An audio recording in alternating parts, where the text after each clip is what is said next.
Vítejte u dnešního podcastu, já jsem Abe Charvát a těší mě, že jste si vybrali zrovna můj kanál k poslechu. Pokud jste, jak se říká, true crime holici, budu moc rád, pokud byste koukli i na kanál Lucy Belle, kde taky točí true crime, ale dovolím si říct, že velmi ojedinělou formou, a sice hlasem obětí těch zločinů. Jestli vás můžu poprosit, dejte jí šanci, podívejte se na jedno video a zvažte, jestli ji budete odebírat. Já vám ji ze srdce doporučuji. Odkaz na její skvělý kanál najdete dole v komentářích. Děkuji. A nyní se vrhnem na dnešní případ. Představte si 8. březen roku 2020. Je večer. 16letá středoškolačka Brittany Uliaki. Úplně obyčejná holka z malého venkovského zapadákova v Nevadě. Beze stopy zmizí. Zrovna jí skončila zkouška kapely. Vyjde ze dveří místního centra pro mládež a odejde do tmy. A už ji nikdy nikdo neuvidí. Jenže to ticho po jejím zmizení netrvá dlouho. Během pár hodin se totiž strhne naprosté šílenství. Telefony na tísňové lince začnou doslova vyzvánět o 106. A na policii se valí jeden podivný hovor za druhým. Městem se začala šířit brutální panika. Okamžitě se rozběhly obrovské pátrací akce. Každý chtěl pomoct, každý chtěl Brittany najít, ale pod povrchem toho, co zpočátku vypadalo jako naprosto obyčejná klidná neděle, se pomalu začínalo rýsovat něco mnohem zlověstnějšího. Každý krok, který Brittany ten večer udělala, každá zpráva, kterou odeslala a každičký pohyb, který zaznamenala aplikace Snapchat na jejím telefonu, to všechno se mělo už brzy dostat pod drobnohled. Jaký si jen stěží dokážete představit. To, co zpočátku vypadalo v uvozovkách jen jako zmizení, se totiž velmi rychle proměnilo v jeden z nejvíce šokujících a nejděsivějších případů v celé historii okresu Elko. A věřte mi, nebylo to jen tím, že se celý tenhle noční můrám podobný scénář odehrál skrytý před zraky světa, někde hluboko v nevadské poušti. Bylo to mnohem děsivější. A taky děsivý bylo to, co se s ní dělo v jejich úplně posledních vteřinách. To všecko zjistíte v dnešním podcastu, který je k poslechu. Ale abychom to celé pochopili, musíme se na chvíli vrátit na začátek. Kdo vlastně byla ta dívka, po které teď všichni pátrali? Gabrielle Brittany Uliaki se narodila 4. června 2003 v Kolorádu. V rodném listě měla sice oficiálně zapsané jméno Gabrielle Brittany Uliaki, ale to jméno vlastně vůbec nepoužívala. Už od malička v tom měla jasno a chtěla, aby ji všichni říkali jednoduše Brittany. Podle její rodiny to bylo od začátku čistě její rozhodnutí, jako by se už tehdy jako malá holka chtěla sama určovat pravidla a utvářet to, kým vlastně je a jaký bude svět vnímat. V roce 2010 ale přišla velká životní změna. Rodina se musela kvůli práci zbalit a přestěhovat se. Usadili se ve Spring Creek, malém městě v okresu Elko uprostřed Nevady. Její otec James tam totiž dostal zajímavou nabídku a přijal místo u společnosti, která se v téhle oblasti zabývala těžbou zlata. Kdo by dneska nechtěl těžit zlato? Pro malou Brittany to znamenalo opustit všechno, co dosud znala a začít úplně od nuly v novém a o dost drsnějším prostředí. V prostředí, které, jak už teď víme, se jí o 10 let později stalo osudným. Její matka Alicia se naplno opřela do výchovy dětí. Dělala všechno proto, aby jim doma vytvořila to nejstabilnější a nejbezpečnější možné zázemí.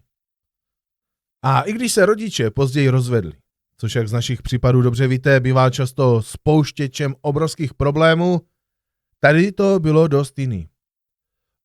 Oba dál fungovali jako tým. Šlo jim o jediné, o blaho Brittany a jejího mladšího bratra Jamese. I po rozvodu zůstali pevnou součástí jejího života a dokázali si udržet naprosto neutrální vztah. Absolutně bez jakýchkoliv hádek a dramat. A samotná Brittany Ona už od útlého dětství jí to táhlo ven, do přírody. Byla to holka, která milovala zvířata a především koně.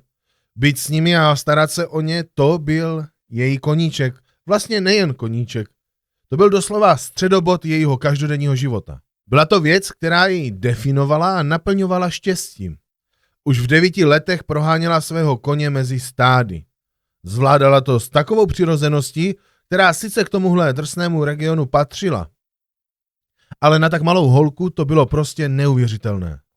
Místní trenéři i sousedé se často shodovali na jedné věci.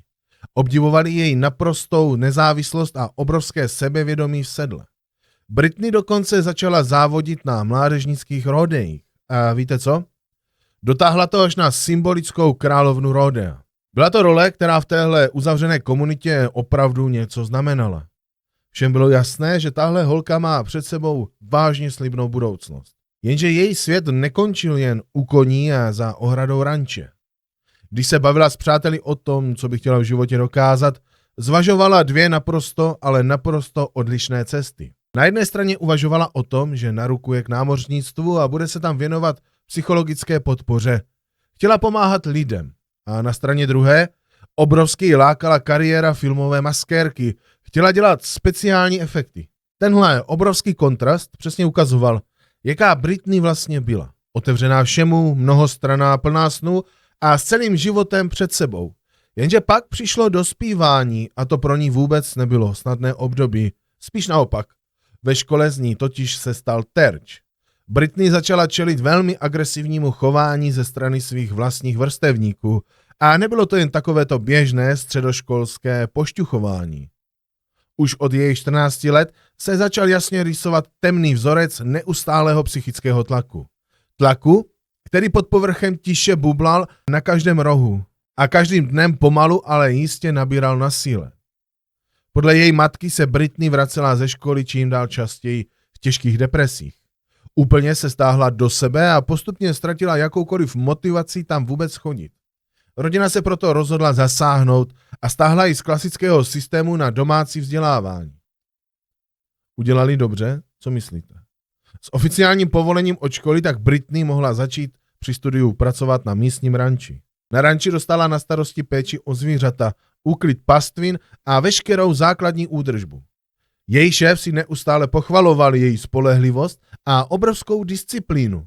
Fungovala tak dobře, že nepotřebovala absolutně žádný dozor ani připomínání. Tahle tvrdá práce venku se navíc naprosto přirozeně doplňovala s jejími povinnostmi doma a s časem, který trávila se svým tátou. James byl jejím absolutně nejbližším důvěrníkem. Společně hráli a cvičili muziku, probírali plány do budoucna a byl to právě on, kdo si jako první všiml, že je něco strašně špatně. Přesně takhle si ji všichni pamatovali v den, kdy Britney beze stopy zmizela. Nezávislá, tvrdě pracující a hluboce spojená s místními tradicemi, přestože se dívala daleko za hranice svého malého rodného města. Až do jara 2020 se její život jevil jako začátek cesty dospívající dívky se zásadními rozhodnutími stále před sebou. Spring Creek je malá komunita na severovýchodě Nevady, která se nachází v okrese Elko. Město bylo založeno v 70. letech jako rezidenční komunita pro dělníky ze Zlatých dolů a tahle ekonomická základna zůstala z velké části stejná. Mnoho rodin je to stále závislých na práci v nedalekých dolech. Celá ta oblast v sobě kombinuje příměstské i venkovské prvky, zpevněné silnice, benzínky a obchody s potravinami tu existují bok po boku s otevřenými pastvinami a soukromými ranči. Počet obyvatel se pohybuje těsně nad 20 000 a většina místních se navzájem zná křestním jménem. Tradice amerického západu jsou v místní kultuře hluboce zakořeněné. Rodeo, kovbojské klobouky a práce s hospodářskými zvířaty tu nejsou jen nějakým symbolem. Jsou nedílnou součástí každodenního života dospívajících. Jízda na koni a účast na rodeu tu často hrají roli při utváření společenského postavení. Tento region má nízkou míru kriminality, se jako Britney.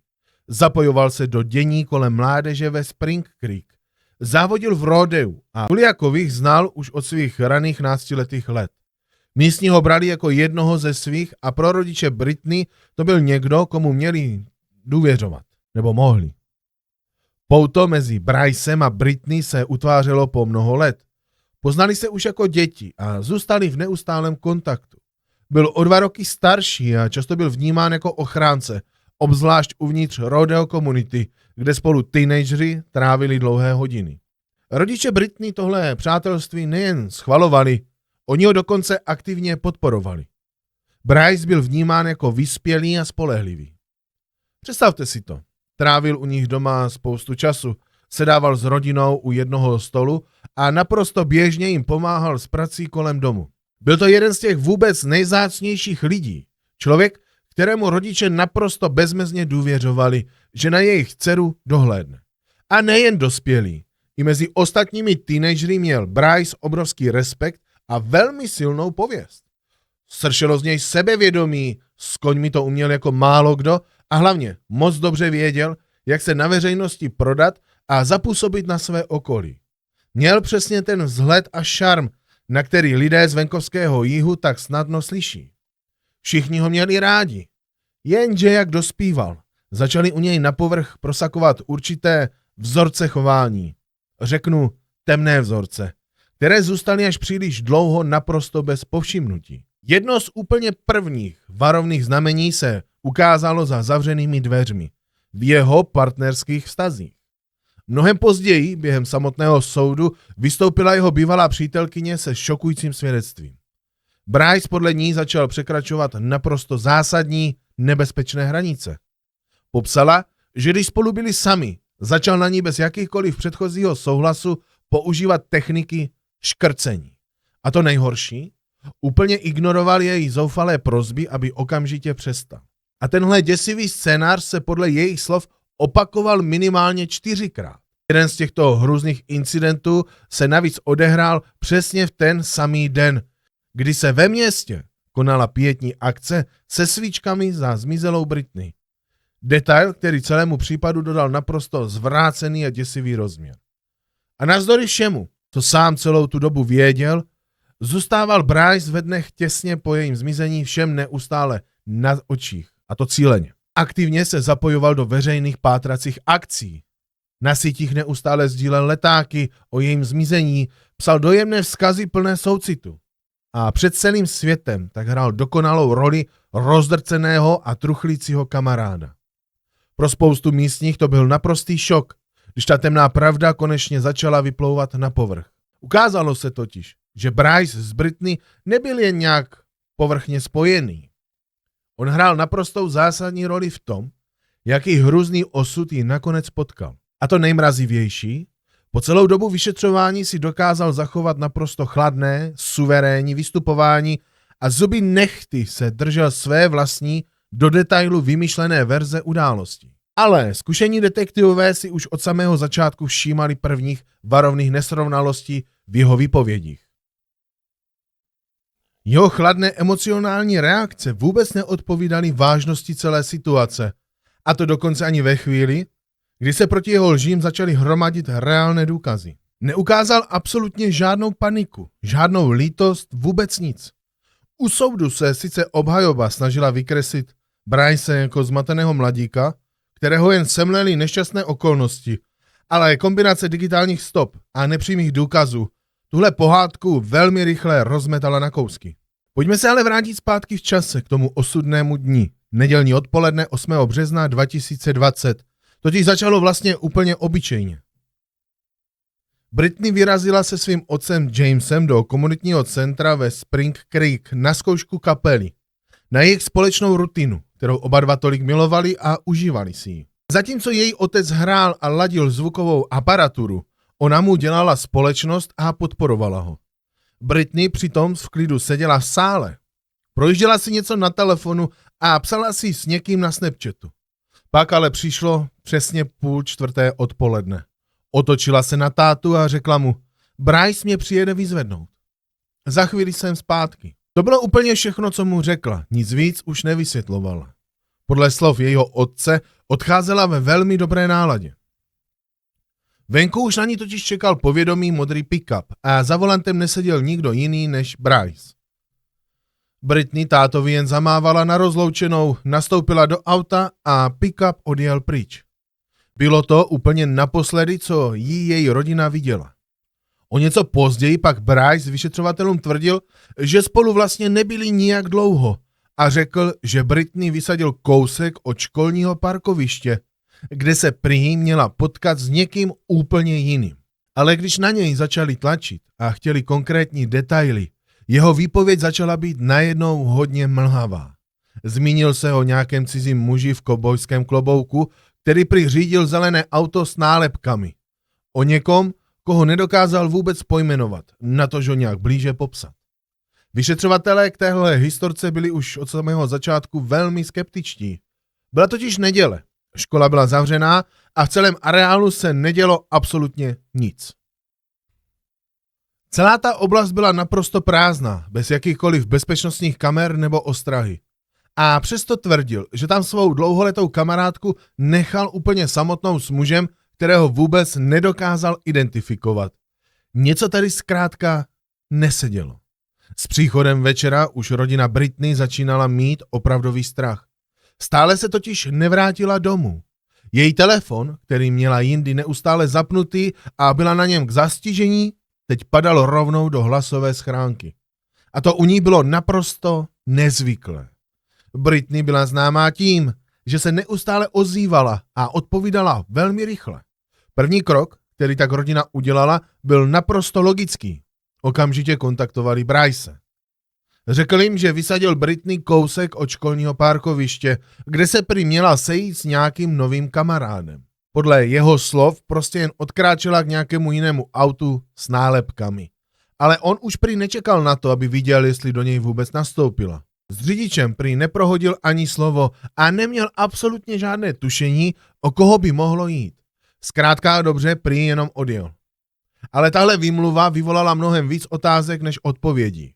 V malém a úzce propojeném městě, jako je Spring Creek, by totiž auto s nápadnými nálepkami muselo zaručeně upoutat pozornost. A přesto to auto nikdo jiný neviděl, pouze a jen Bryce.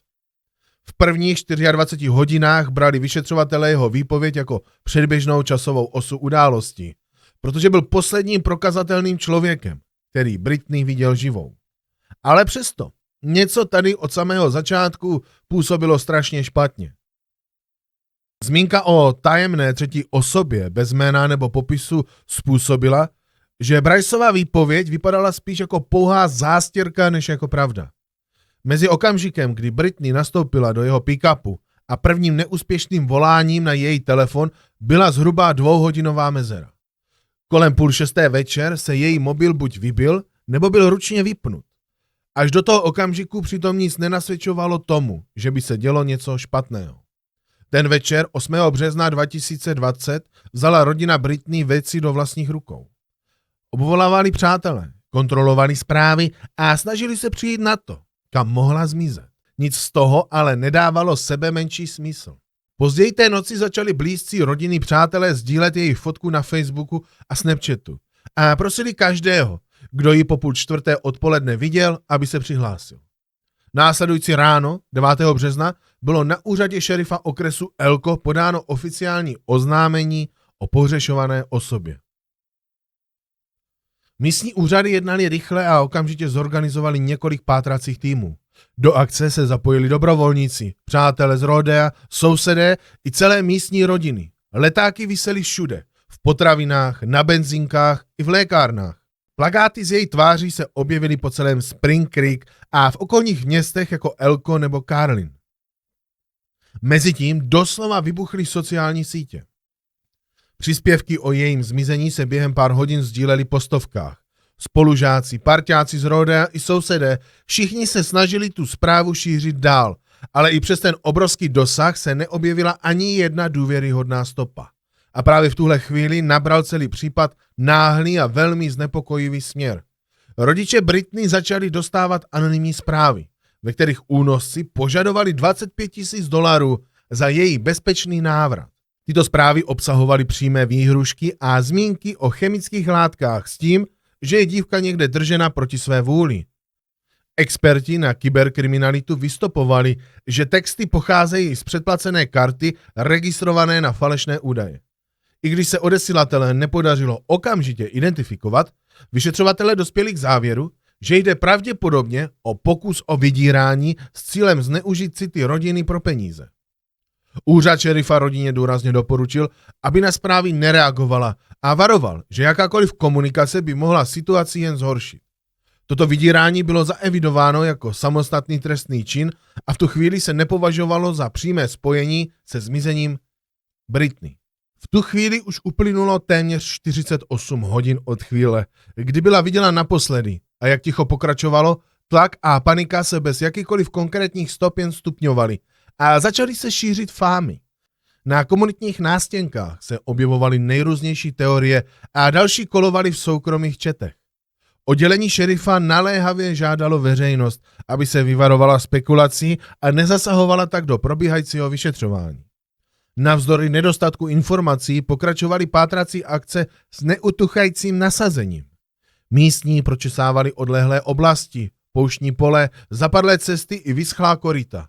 Přičemž někteří dokonce nasadili vlastní drony. Souběžně s tím úřady spolupracovali s telefonními operátory na vystupování poslední známé GPS polohy jejího zařízení. Do večera 10. března stále neexistovaly žádné odpovědi a okolnosti jeho zmizení vyvolávaly více otázek, než kolik jich vyřešili. Bryce zůstával posledním potvrzeným člověkem, který ji viděl. No a vzhledem ke všem důkazům, které vyšetřovatelé shromáždili, už nebyla verze o tom, že by Brittany prostě utekla nebo se někde zdržela. Považována za věrohodnou. Prostě nebylo. Ráno 11. března 2020 si místní lidé, projíždějící po zapadlé venkovské cestě v oblasti Bernard Bassin, všimli něčeho neobvyklého. V písku u cesty uviděli tmavé zaschlé skvrny. Toto místo se nacházelo asi 18 km od centra Spring Creek, v téměř liduprázdné pustině. Kousek odtud uviděli modrou stavební plachtu, částečně zatíženou kameny. Když na místo dorazili zástupci šerifa okresu Elko, opatrně plachtu nadzvedli a objevili pod ní tělo mladé ženy. Rychlá vizuální kontrola a osobní věci nalezené na místě umožnili téměř okamžitou identifikaci. Tělo bylo potvrzeno jako Britney Uliaki, čemuž dopomohl malý přívěšek na klíče s jejím jménem nalezený hned vedle ní. Místo nálezu naznačovalo násilnou smrt. Její tělo leželo obličejem k zemi, oblečení bylo částečně potrhané a na krku byly patrné jasné známky uškrcení rukama. Byla brutálně napadena a brutálně byl ukončen život řeznou ranou a dušením. Na místě byly také přítomny důkazy o brutálním napadení, zranění a biologické stopy v oblasti vnitřních stehen a pánové tento nález jenom potvrdili. Soudní lékař později dospěl k závěru, že zranění způsobilo rychlou ztrátu krve a bylo hlavní příčinou smrti. Poblíž těla vyšetřovatelé zajistili její bílá sluchátka, která byla zamotaná v keři o několik metrů dál. Způsob, jakým zůstala zachycena na větvích, naznačoval, že s tělem někdo manipuloval, nebo že se Britney touto travnatou oblastí pohybovala. Policisté na místě našli také roztržený obal od kondomu a použitý kondom, přičemž oba předměty obsahovaly biologický materiál, což vedlo k okamžitému testování DNA.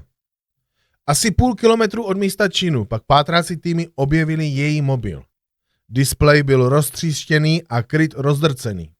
Jasné známky toho, že se někdo pokusil zařízení zničit. Pravděpodobně ve snaze vymazat historii hovoru, údaje o poloze a zprávy. I přesto se forenzním týmům podařilo obnovit část dat ze SIM karty uvnitř paměti telefonu. Tyto digitální důkazy se v následujících dnech ukázaly jako naprosto klíčové. Experti potvrdili, že Britney byla aktivní na Snapchatu ještě pozdě odpoledne 8. března, tedy těsně předtím, než její telefon přestal vysílat signál. Místo nálezu navíc nabídlo fyzické stopy o tom, co se tam skutečně odehrálo. Ve štěrku a písku byly patrné rýhy po tažení, což naznačovalo, že s jejím tělem někdo manipuloval v době, kdy už byla v bezvědomí nebo po smrti. Škrábance v zemi, utržky látky odpovídající jejímu oblečení a drobné krevní stříkance v okolním křoví. To vše jasně vypovídalo o tom, že na místě došlo k zápasu. Analýza později potvrdila, že mikroskopické částice nalezené za nehty Britney obsahovaly cizí biologický materiál. Tyto vzorky byly okamžitě odeslány k porovnání s databází DNA podezřelých osob. Samotný nález jejího těla pak naprosto zásadním způsobem změnil celý průběh a směřování případu. To, co bylo doposud vyšetřováním pohřešované osoby, bylo nyní oficiálně překlasifikováno na vraždu. Do té doby neexistovaly žádné konkrétní důkazy o násilí. Nyní však měli vyšetřovatelé tělo, fyzické důkazy, vzorky DNA a jasně vymezené místo činu. Oblast Bernard Basin, kde bylo tělo nalezeno, je odlehlá a drsná. Není to místo, kterým by lidé jen tak náhodou projížděli. V blízkosti nejsou žádné domy, není tam téměř žádný provoz a šance na náhodné svědky je minimální. Právě tato míra izolace pravděpodobně umožnila, aby k činu došlo, aniž by byl okamžitě odhalen. Terén je pokrytý hustým křovím a protkaný prašnými cestami bez jakéhokoliv osvětlení, bezpečnostních kamer nebo jiné infrastruktury. Zprávy o nálezu těla byly zpočátku pod přísnou kontrolou. Úřad šerifa vydal jen krátké veřejné prohlášení potvrzující, že byly nalezeny ostatky, ale neposkytl další podrobnosti. Tento postup měl za cíl především ochránit integritu celého vyšetřování. Testy DNA totiž stále probíhaly a klíčové důkazy se teprve zpracovávaly. Ještě ten samý večer byla rodina Britney oficiálně vyrozuměna. U tohoto mrazivého momentu asistovali policisté i krizoví interventi, aby jim v těch nejtěžších chvílích byli oporou. Reakce rodiny byla naprosto zdrcující. Následoval nepopsatelný šok, zatímco se zpráva o smrti Britney nezadržitelně šířila celým městem. Jen málo kdo znal konkrétní detaily o tom, jak přesně nebo kde byla nalezena. Jakmile byla vražda oficiálně potvrzena, vyšetřování nabralo na obrátkách a stalo se pro všechny absolutní prioritou. Prvotní pozornost detektivů se stočila k soukromému životu Britney. Pod drobnohled se dostal každý konflikt nebo nestabilní vztah, který by mohl vyšetřovatele navést k možnému motivu. Jedním z prvních lidí, na které se vyšetřovatelé zaměřili, byl její bývalý přítel. Její vztah sice skončil už dávno předtím, než Britney zmizela, ale přátelé ho jednohlasně popisovali jako velmi napjatý. Podle dostupných informací jí i po rozchodu dál posílal zprávy a obsah některých z nich byl podle svědků přinejmenším znepokojivý. Bratr Britney si navíc vzpomněl na mrazivou poznámku, která v minulosti zazněla. Jednoho dne tě najdou mrtvou v poušti. Vyšetřovatelé k tomuto výroku přistupovali jako k vážné hrozbě.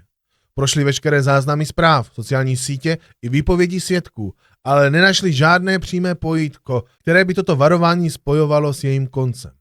Záznamy z jeho telefonu, pracovní rozvrh i kamerové systémy navíc potvrdili, že v den zmizení byl na úplně jiném místě. Měl zkrátka neprůstřelné alibi a ze seznamu podezřelých byl definitivně vyškrtnut. Další stopa ale detektivy zavedla k záhadnému kontaktu, který se v jejich zprávách na Snapchatu objevoval pod přezdívkou JT. Toto jméno se v jejich četech opakovalo hned několikrát, a to právě v posledních dnech před jejím zmizením. Přezdívku JT zmínilo během výslechu i několik jejich přátel. V angličtině to bude JT. Jeden z nich si navíc vzpomněl, že Britney o něm mluvila jako o někom, koho teprve začíná blíž poznávat. Policie proto okamžitě rozdělila mravenčí práci a začala prověřovat každou možnou shodu v celém okresu. Detektivové procházeli iniciály, uživatelská jména a veškeré profily propojené s Snapchatem. Vyšetřovatelé postupně vyslechli několik mladých mužů, buď proto, že jejich iniciály odpovídaly tajemnému JT, nebo měli na ní nějakou vazbu. Jeden z nich dokonce řídil zelený pick-up, tedy přesně to auto, o kterém Bryce mluvil ve své původní verzi, což okamžitě vzbudilo velký zájem detektivů. Jeho alibi ale byly naprosto neprůstřelné. Data z mobilních vysílačů, záznamy z kamer i svědecké výpovědi potvrdili, že v době zmizení byl úplně jiném městě. S tím, jak byla každá z těchto potenciálních stop postupně vyloučena, se pozornost vyšetřovatelů začala s neúprosnou přesností vracet k jedinému člověku. Vyšetřovatelé začali zpochybňovat celou dosavadní verzi událostí. Bryceův příběh o tajemném cizinci v zeleném pick-upu začal vypadat méně jako popis skutečné osoby a více jako detail vymyšlený záměrně k tomu, aby svedl vyšetřování z cesty. Přesto v té době stále nebylo dostatek nezvratných důkazů na to, aby mohli Bryce obvinit. A policie tak musela dál prověřovat i ostatní možnosti. Policisté prověřili každé registrované zelené vozidlo v širokém okolí, od zemědělských nákladáků přes soukromá SUVčka až po rancherské vozy, ale nenašli žádnou shodu. Zvažovali taky další scénáře, včetně možnosti, že zločin spáchal náhodný útočník odjinud. Neexistoval však jediný konkrétní důkaz, který by teorii o pachateli zvenčí jakkoliv potvrzoval. Další zvažovanou možností bylo, že Britney mohla odejít dobrovolně s někým, koho sotva znala, aniž by o tom informovala rodinu. Tuto teorii však lidé z jeho nejbližšího okolí důrazně odmítli. Podle jejich blízkých nebyla Britney typem člověka, který by dělal impulzivní rozhodnutí nebo odcházel s cizími lidmi. Poté, co vyšetřovatelé vyčerpali všechny slepé uličky, se případ ocitl na mrtvém bodě. A to byl moment, kdy se detektivové znovu naplno zaměřili na Bryce. Tentokrát se už ale pozornost přesunula k hledání digitální forenzní analýze, která by přímo byla spojená s ním. První zásadní rozpor v jeho výpovědi se objevil díky Snapchatu, kde se sdílí poloha. Data získaná vyšetřovateli ukázala, že v přesný moment, kdy se její telefon odmlčel, se její zařízení i Bryceův mobil hlásili ze stejného místa v pustině Barnard Basin. Toto zjištění bylo v přímém rozporu s jeho původním tvrzením, že ji nechal na parkovišti audio. Ještě odhalující byl název selfie fotografie v jeho telefonu, která byla pořízena v téže pustině, kde se později našlo tělo Brittany. Metadata snímku potvrdila, že fotka vznikla přesně v den jejího zmizení. Vzhledem k tomu, že Bryce vytrvale tvrdil, že ten den vůbec neopustil město, se tato fotografie stala naprosto klíčovým a usvědčujícím důkazem. Posledním kouskem skládačky, který definitivně rozmetal jeho výpověď, byla shoda DNA. Genetický materiál zajištěný na místě činu byl porovnán se vzorkem, který byl Bryceovi odebrán na základě soudního příkazu. Výsledky potvrdily absolutní shodu. Bylo nezvratně prokázáno, že k fyzickému kontaktu mezi ním a jí došlo právě v den, kdy zmizela. Policii se podařilo zrekonstruovat fragmenty konverzací, které ukázaly, že Bryce na Britanii ten den naléhal, aby se s ním sešla, a to i poté, co vyjádřila váhání.